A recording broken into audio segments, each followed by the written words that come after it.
Malta used to be the poster child for buying an EU passport. Today, that simple citizenship by investment label is gone, replaced by something more selective and arguably more confusing. Citizenship by merit or citizenship by exceptional services. Welcome to another Passport to Possibility. I'm here with Jennifer Harding-Marlin to unpack what Malta's new model actually is, what it absolutely isn't, and whether it still belongs on the radar for families who want a European future. Let's get into it.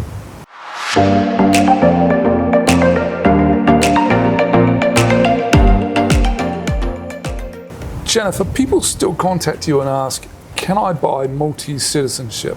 Can you walk through what actually changed in Malta over the last few years?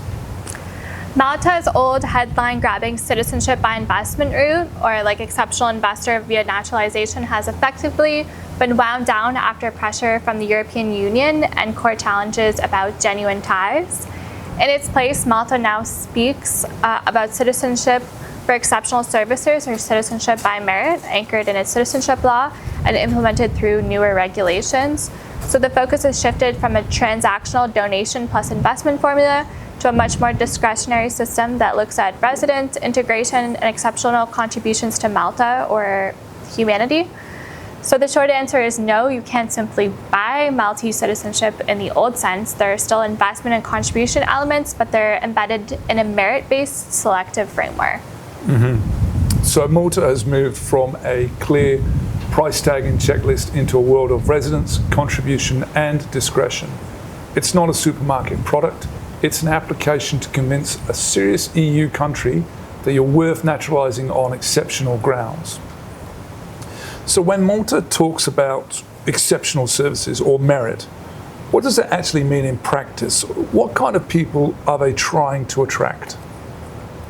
On paper, exceptional services can be economic, scientific, cultural, sporting, philanthropic, or any activity that substantially benefits Malta. In practice, most realistic cases involve a combination of serious investment, job creation, or high-impact business activity, plus a visible positive footprint in the country, for example, supporting strategic sectors or major projects. Applicants are expected to have lawful residence in Malta, integration into the community, clean due diligence, and a track record that goes beyond simply wiring money. So it really varies on a case-by-case basis. And so that means the target audience is a very narrow group of entrepreneurs, investors, and high achievers who genuinely want to base part of their life in Malta and are prepared to be scrutinized at the EU level. Right, so this is no longer about being a passive investor with a nice portfolio. Malta is effectively saying, if you want our passport, bring real skills, real capital, and real presence, and prove you're adding value to the country, not just renting its flag. How does this compare with classic CBI programs in the Caribbean that we talk about on this channel? For your viewers, what's the real difference in experience? So most Caribbean CBIs still offer a defined contribution or investment amount, clear timelines, and a largely administrative process as long as due diligence is passed. And so Malta's current framework is discretionary.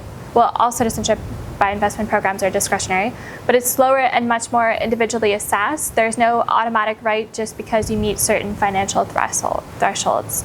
And the Caribbean routes are typically about mobility and a clean plan B. Malta is about deeply embedding yourself in an EU member state with everything that entails, like school, tax, regulation, and public scrutiny. And for many families, the Caribbean gives quicker, more predictable results, whereas Malta might be the pinnacle for a very small number of people who are comfortable with complexity and visibility. Right, so if a Caribbean citizenship by this is a structured, rule-based product, Malta has become more of a high-stakes, high-reward application, potentially incredible if it fits you, but absolutely not the default answer for a lot of your viewers. For someone who still feels Malta might be right for them, what kind of timeline, cost, and commitment should they realistically be prepared for?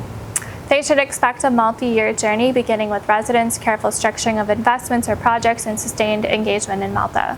And overall financial commitment can be significantly higher than many traditional citizenship by investment programs once you factor in contributions, investment, risk tax, planning, and lifestyle costs.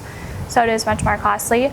And the due diligence process is intensive and can involve multiple Maltese authorities and sometimes EU-level scrutiny, and there's no guaranteed outcome.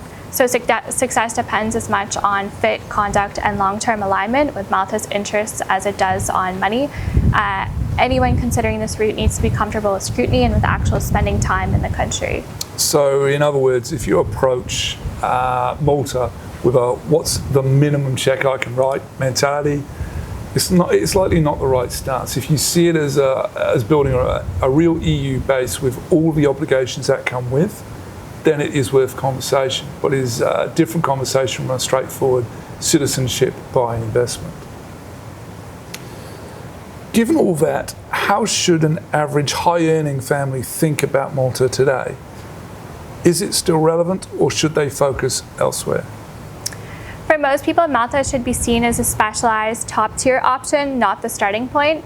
Many families are better served by combining a Caribbean citizenship by investment or Latin American option with a more flexible EU strategy, such as residency or ancestry, where available. Malta is still relevant as a signal of quality and as an aspirational EU base, but it's not a mass market plan B. And the key is to build a layered strategy, a reliable, accessible second citizenship or residency first, and then consider whether a more complex EU project such as Malta fits your long-term life. So Malta hasn't disappeared, it's just moved up into a space that's only right for a minority. For others, it's a useful case study in where the EU wants this industry to go, while your real action steps are likely in more accessible, straightforward jurisdictions. We hope this helps you see Malta's new citizenship by exception with some clarity, what it is and what it is not. In our next video, we're shifting from specific countries to mindset. We'll look at the hidden cost of not moving, how staying put in a high-tax, high-friction system can cost you more than a second citizenship ever would. If that sounds relevant to your life, make sure you subscribe and turn on notifications so you don't miss it. Thanks for watching. Thanks, Jen. Thank you so much. Appreciate it.